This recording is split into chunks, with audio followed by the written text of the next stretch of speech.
पिछले 19 महीनों में से 18 महीनों में global average air surface temperature अपनी सेट लिमिट, अपनी सेट थ्रेशहोल्ड जो कि 1.5 degree centigrade pre industrial level है, उसको ब्रीच कर चुकी है। 18 महीने तक ये जो टेम्परेचर है वो एक्सीड कर गया है टू 1.75 और इवन मोर देन दैट। जनवरी 2025 में ये कयास लगाया गया, ये एंटिसिपेट किया गया कि ला नीना का फेज है जो कि दिसंबर 2024 से स्टार्ट हो चुका है, तो हो सकता है कि इसकी वजह से कुछ रिलीफ होगी, कुछ ठंडी जो एयर है, जो वार्म एयर है वो कूल डाउन होगा और कुछ टेम्परेचर में हमें डिक्रीज देखने को मिलेगा। लेकिन ये पूरी तरह से गलत हुआ दिखा। Even despite arrival of La Nina हम लोग देखते हैं कि temperature has continued to increase और has continued to sustain whatever the temperature was existing even before that. आखिर ला नीना भी टेम्परेचर में रिलीफ क्यों नहीं ले पा रही है, ले आ पा रही है, इसके बारे में आज हम इस वीडियो में जानेंगे। तो hello everybody, my name is Supriya Singh, welcome to Chahal Academy and today we are going to talk about La Nina, its consequences and at the same time क्यों, why La Nina failed to cool the global temperature in January 2025। तो चलो हम आज इस video को शुरू करते हैं। अगर आप देखो तो हाइलाइट्स कहते हैं कि why La Nina's cooling effect could not reduce the temperature of January। जनवरी का टेम्परेचर आखिर ला नीना की कूलिंग इफेक्ट क्यों नहीं डिक्रीज कर पाई, ये सबसे बड़ा मुद्दा है। 18 महीने, अगर हम जनवरी 2025 को कैलकुलेट करें तो पिछले 19 महीनों में 18 महीने तक 1.5 डिग्री सेंटीग्रेड की जो लिमिट है, जो threshold Paris climate deal में जो सेट कर दी गई है, उसको ब्रीच करी है ग्लोबल की एवरेज सरफेस एयर टेम्परेचर। और साइंटिस्ट ये एक्सपेक्ट कर रहे थे कि ला नीना जो है, जो दिसंबर 2024 में एमर्ज हुई, वो शायद इस ग्लोबल एवरेज सरफेस टेम्परेचर को डिक्रीज करने में काम आएगी। लेकिन despite emergence of the La Nina, it could not bring out any kind of relief from the heat. Why, what is the reason, इसके बारे में हम बात करते हैं।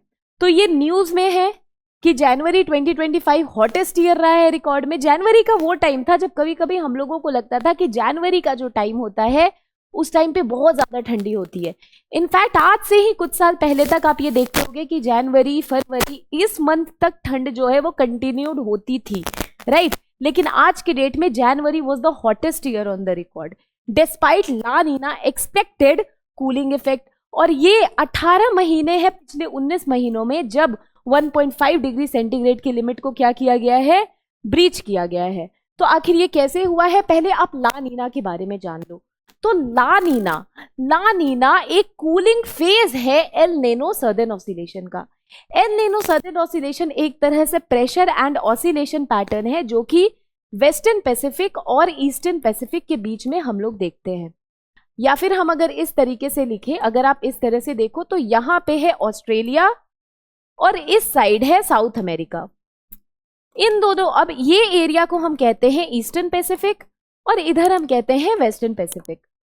अब नॉर्मल कंडीशन में क्या होता है कि एयर जो है, आपको पता है कि वार्म एयर राइजेस अप, है ना, और कूल एयर, डेंस एयर जो होता है वो सिंक करता है। तो यहां पे क्या होता है कि नॉर्मल सिचुएशन में जब कोई ला नीना नहीं है, कुछ भी नहीं है, तो क्या होता है कि यहां पे साउथ अमेरिका में जो है कूल वाटर अंदर से, जिसको पेरू करंट भी हम कहते हैं, कूल वाटर अंदर से निकलती है जिसको अपवेलिंग कहते हैं। और कूल वाटर की वजह से यहाँ पे हाई प्रेशर क्रिएट रहता है ना, और यहाँ पे जो है वो लो प्रेशर क्रिएटेड रहता है, ये नॉर्मल सिचुएशन में। तो air always moves from high pressure to low pressure, you know that. इसका मतलब अंडर नॉर्मल सिचुएशन अगर हम इस तरीके से इसमें बात करें तो यहां से हाई प्रेशर से एयर जाती है लो प्रेशर में, ठीक है। हाई प्रेशर से लो प्रेशर जाती है, उसके बाद ये ट्रेड विंड है, ईस्टर्ली विंड है, और फिर मॉनसून आता है। All of that is okay, but आप ये समझो कि हाई प्रेशर से लो प्रेशर में जाती है। जब एल नीनो होता है तो किसी भी रीजन से 5 से 7 साल के अननोन रीजन की वजह से, या फिर कभी कभी कहा जाता है कि मल्टीपल रीजंस की वजह से, क्या होता है कि ये जो हाई प्रेशर है ये सब ये जो है हाई प्रेशर है ये रिप्लेस हो जाती है लो प्रेशर से, यानी कि अब यहां पे क्रिएट हो गया है हाई प्रेशर और यहां पे क्रिएट हो गया है लो प्रेशर, यानी कि अपवेलिंग भी बंद हो गई है।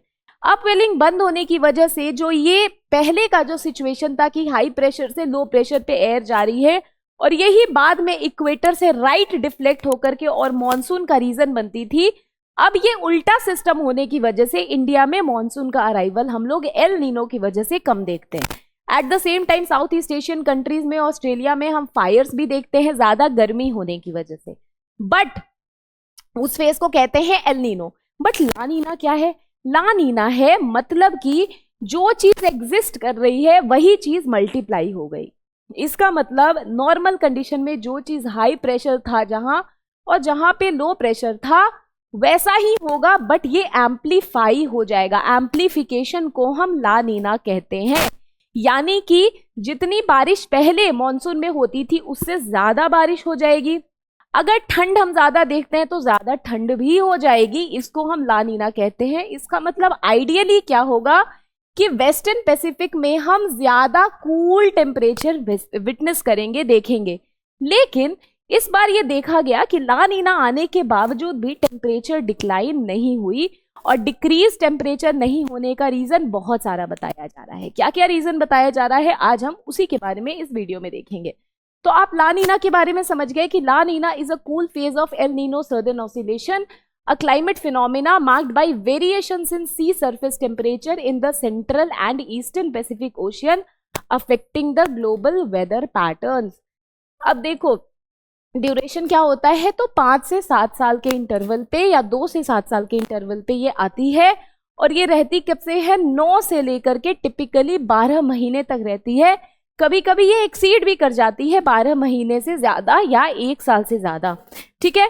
और रीसेंट ला नीना इवेंट अगर हम देखें तो 2020 से लेकर के 2023 तक ट्रिपल डिप ला नीना, यानी कंप्लीट 3 साल में हम तीनों साल ला नीना ही देखते आए हैं। इसका मतलब होता है ट्रिपल डिप ला नीना।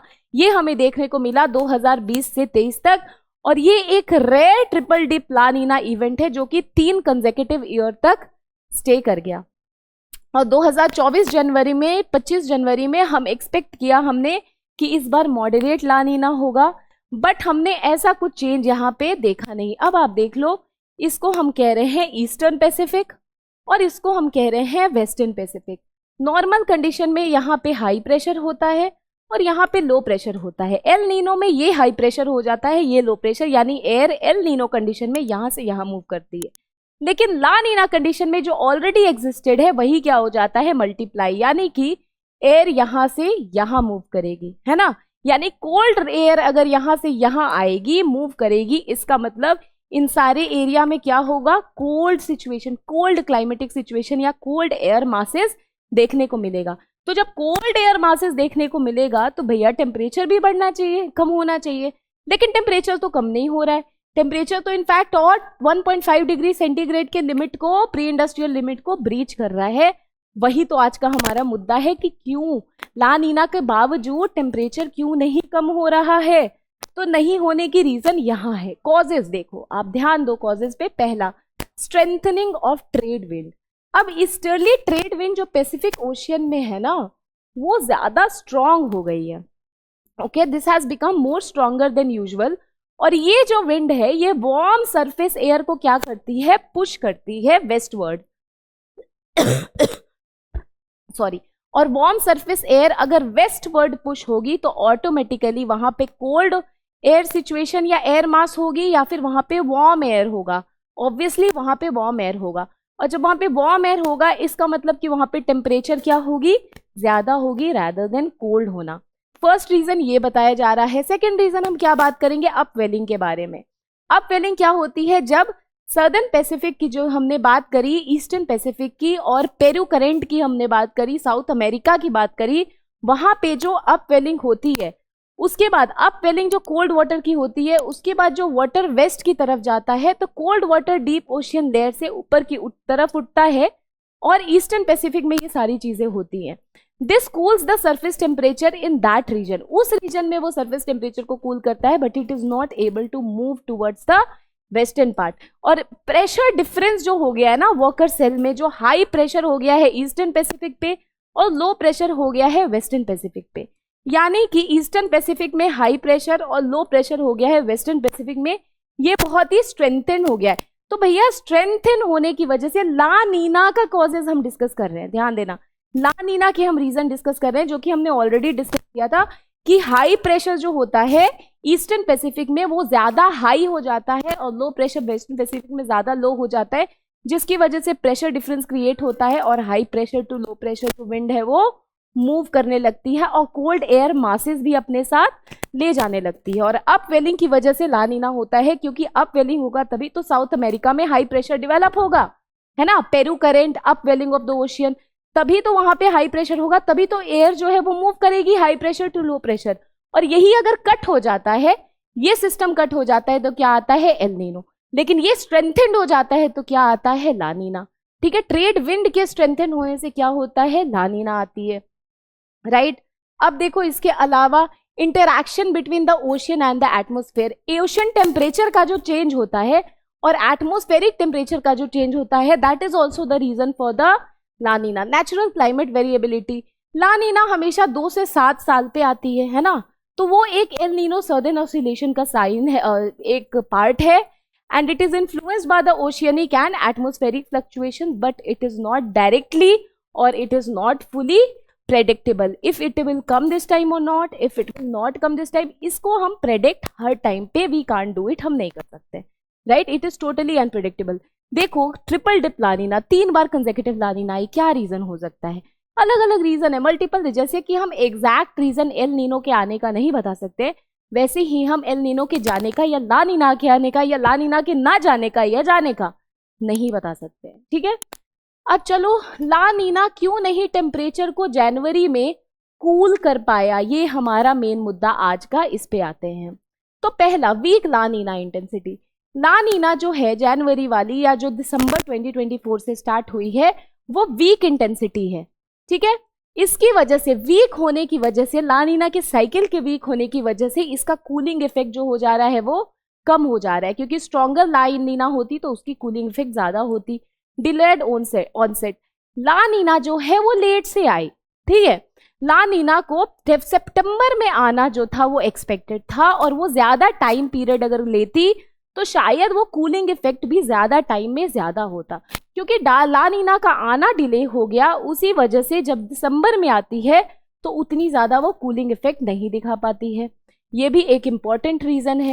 उसके अलावा high green house gas level, हमारे सराउंडिंग में इतना ज्यादा फॉसिल फ्यूल का कंजम्पशन हो रहा है कि उसकी वजह से भी जो ग्रीन हाउस गैसेज इमिशन है वो बहुत ज्यादा बढ़ गई है, चाहे वो एग्रीकल्चरल इमिशन हो, इंडस्ट्रियल इमिशन हो, all the reasons leading to the rise in the GHG gases like carbon monoxide और लाइक कार्बन, है ना। तो उसकी वजह से क्या हो रहा है कि ज्यादा अगर फॉसिल फ्यूल, ज्यादा ग्रीन हाउस गैसेज इमिशन हो रही है, जिसकी वजह से कि टेम्परेचर ऑलरेडी, क्योंकि हमारा एक ग्लास हाउस की तरह हमारा एक वर्ल्ड काम करता है, तो इस क्योंकि वो इंफ्रारेड रेडिएशन को क्या कर लेता है, ट्रैप कर लेता है और वार्म कर लेता है, जिसकी वजह से ग्रीन हाउस गैसेज इमिशन की हमें प्रॉब्लम बहुत ज्यादा होती है। तो उसकी वजह से टेम्परेचर ऐसे ही राइज है तो कितना ही ला नीना उसको कम कर लेगा। तो बेसिकली राइज जो होती है हीट ट्रैपिंग एटमोस्फेयर में ड्यू टू कार्बन, 2024 और 2025 में वो बहुत ज्यादा हाई रही है। हाई कार्बन इमिशन की वजह से ग्लोबल टेम्परेचर जो है वो राइज हुआ है because of presence of more carbon in the atmosphere. तो ला नीना इसको कंट्रोल नहीं कर पा रही है या रिड्यूस नहीं कर पा रही है। उसके अलावा रिड्यूस्ड एरोसोल कंसंट्रेशन, अब एरोसोल जो होती है वो it is responsible for causing rain also, right, because it provides surface वो प्रोवाइड करती है रेनफॉल के लिए। लेकिन एरोसोल जो है क्लीन एयर पॉलिसीज की वजह से कम होती जा रही है, और एरोसोल का जो कॉन्सेंट्रेशन रीजन में कम हो रहा है एटमोस्फेयर में, तो कहीं पे भी सरफेस भी नहीं मिल रहा है रेनफॉल होने का। और ये एरोसोल्स जो होती है वो बहुत ही इंपॉर्टेंट काम करती है कि वो सनलाइट जो है उसके एब्जॉर्प्शन, उसको रिफ्लेक्ट बैक करती है बेसिकली। तो अगर वो रिफ्लेक्ट करती है सनलाइट तो वो भी एक तरह से क्या करेगा, कूलिंग इफेक्ट प्रोवाइड करेगा। लेकिन एयरसोल के कम होने की वजह से, क्लीन एयर पॉलिसीज को फॉलो करने की वजह से हम ये देखते हैं कि it reduced, it acts as reduction and allowed more heat to be absorbed in the atmosphere. इस वजह से भी हमारा जो ग्लोबल टेम्परेचर है वो बढ़ रहा है और ला नीना बहुत ज्यादा इफेक्टिव नहीं दिख रही है। इसके अलावा हम बात करें तो weakening of natural cooling phase, जो फेलियर है, the failure of La Nina to cool the global temperature suggests that natural climate cycle may no longer counteract the global warming effectively। Global warming को effectively counter करने के लिए ये चीज दिख रहा है कि ला नीना का कूलिंग फेज भी क्या है, इनइफेक्टिव है। It can not counter the global rise in temperature that is happening, may be due to the consumption of fossil fuels mainly, or due to the increase of greenhouse gases because of other reasons too। Record high greenhouse gas level 2024 में हमने देखा कि atmospheric GHG level जो है वो highest था ever recording, and that finally that led to the high intensification of the warming trend in the world। अब कितना ही उसको ला नीना भी कर्व डाउन या फिर कम कर पाएगी, काउंटर कर पाएगी। Now significance of this event, La Nina के आने की वजह से क्या क्या इसका सिग्निफिकेंस हम देख सकते हैं। तो implication of future climatic trend, मतलब ला नीना ज्यादा इफेक्टिव नहीं है, उससे हम क्या क्या देख सकते हैं। तो आप क्लाइमेटिक पैटर्न पहले देखो कि एक सिंगल वार्म जनवरी जो है वो लॉन्ग टर्म टाइम को तो नहीं डिफाइन कर सकता है ना, तो it can not define the long term time, but ये सिग्नल जरूर देगा कि टेम्परेचर जो है वो कंसिस्टेंटली लार्ज हाई हो रही है। मतलब कि जनवरी की वजह से पूरा साल नहीं डिफाइन होगा कि पूरे साल गर्मी होगी या पूरे साल मॉडरेट क्लाइमेट होगा, क्या होगा, बट ये तो समझ में आ गया कि भाई टेम्परेचर जो है वर्ल्ड की वो कंसिस्टेंटली इंक्रीज हो रही है, वो डिक्रीज नहीं हो रही है, which is a matter of concern for all of us, right. उसके बाद अर्जेंसी ऑफ क्लाइमेट एक्शन, ये इंडिकेट कर रही है कि अर्जेंट क्लाइमेट एक्शन लेने की जरूरत है, क्योंकि इसी तरह से अगर हम अपने लिमिट को ब्रीच करते गए तो कितने सारे आइलैंड कंट्रीज हैं जो कि डूब जाएंगे। एट द सेम टाइम अगर हम इस तरह से अगर क्लाइमेट के साथ खिलवाड़ किया, हमने अपने ग्लोबल टेम्परेचर को 1.52 डिग्री सेंटीग्रेड के अंदर में नहीं कर किया, तो फिर आने वाले दिनों में हम ये देखेंगे कि जीएचजी एमिशंस की वजह से, ग्रीन हाउस गैसेस की वजह से हम शायद एक एज ह्यूमन बीइंग या फिर एज होमोसेपियंस हम अपनी एग्जिस्टेंस भी आने वाले सालों में शायद खत्म होते देखेंगे, जस्ट लाइक डायनासोर। तो उस पर हमें अर्जेंटली क्लाइमेटिक एक्शन लेने की बहुत ज्यादा जरूरत है। So I would say the only way to curb rising temperature is to reduce the greenhouse gases emissions, that too drastically. It should not done on a very slow basis. No, it should done drastically. Apart from that, accelerated global warming. अगर हम देखते हैं कि natural cooling phases जो हैं, ला नीना जैसे भी cool down नहीं कर सकते हैं टेम्परेचर को, तो हम ये समझ सकते हैं कि ग्लोबल वार्मिंग जो है कितनी ज्यादा एक्सेलरेट हो रही है और कितनी फास्ट पेस पे हो रही है। More frequent and intense extreme weather, higher temperature जो है it can lead to heat wave, it can lead to wildfire, जो कि ह्यूमैनिटी को पूरी तरह से डिस्ट्रॉय करेगी, ह्यूमन लाइफ को, एनिमल लाइफ को, क्लाइमेट को, वर्ल्ड को पूरी तरह से डिस्ट्रॉय करने का थ्रेट रखती है, साइन रखती है। Increase climate vulnerability, susceptibility to the climatic condition, specifically if I talk about the natural disasters like falling of, breaking of glaciers and उसकी वजह से सुनामी आ जाना या फिर अर्थक्वेक आ जाना, लैंडस्लाइड आ जाना, फॉरेस्ट फायर आ जाना, एनिमल्स की डेड हो जाना, लोगों का राइजिंग लेवल, सी लेवल की वजह से जो कंट्रीज है आइलैंड कंट्री उनका सिंक कर जाना, ये सारा जो है हमें ह्यूमन इंड्यूस्ड प्रॉब्लम्स की वजह से, ह्यूमन इंड्यूस्ड डिजास्टर जो है हम क्रिएट कर सकते हैं, which is also known as what, anthropogenic disaster. Specifically the animals and the people living in the island countries are more vulnerable and susceptible to these things. ठीक है, so what other implication, need for stronger climate policies। Failure La Nina का ये दिखाता है कि हमें ज्यादा strong climate policies या फिर पेरिस क्लाइमेट अग्रीमेंट को हमें अबाइड करने की बहुत ज्यादा जरूरत है, ताकि हम ग्रीन हाउस इमिशंस को क्या कर सके, कर्व कर सकते हो। गवर्नमेंट को भी सस्टेनेबल एनर्जी सोल्यूशन निकालना पड़ेगा। अब फॉसिल फ्यूल का बहुत ज्यादा आप कंजप्शन ना करें तो ही ठीक है, और आप अपने क्लाइमेट मोड पे भी रीथिंक करें, उसकी भी आपको सख्त जरूरत है। That you do the assessment of the climate model to factor the weakening influence of these natural cooling cycles. क्यों आखिर ऐसा हो रहा है, that has to be taken into consideration and has to be understood very very diligently, very with a lot of nitty-gritties it has to be seen. Now this is the prelims question. Please attempt it. Consider the following statement regarding La Nina. La Nina is associated with the warming of sea surface temperature in the central and eastern Pacific Ocean. Okay. Question point number 2. It generally result in increased rainfall over India. Point number 3. La Nina events always led to global cooling. Which of the following statement is correct? 1 and 2, 2, 2 and 3, 1, 2, 3. तो भाई मैंने आपको जितना explain किया ला Neena, I hope आप इसको easily solve कर लोगे. आप प्लीज इस क्वेश्चन को सॉल्व करना क्योंकि एग्जामिनेशन पॉइंट ऑफ व्यू से इंपॉर्टेंट हो जाता है. ऑल्सो मेंस के लिए भी आपके लिए ये टॉपिक इंपॉर्टेंट है. अगर आपको इस टॉपिक रिलेटेड कोई डाउट है तो please put it in the comment section. For more such informative and current affairs related content, videos and information, do not forget to like and subscribe Chahal Academy. I will see you soon in the next video. Thank you so much. Take care. Bye bye.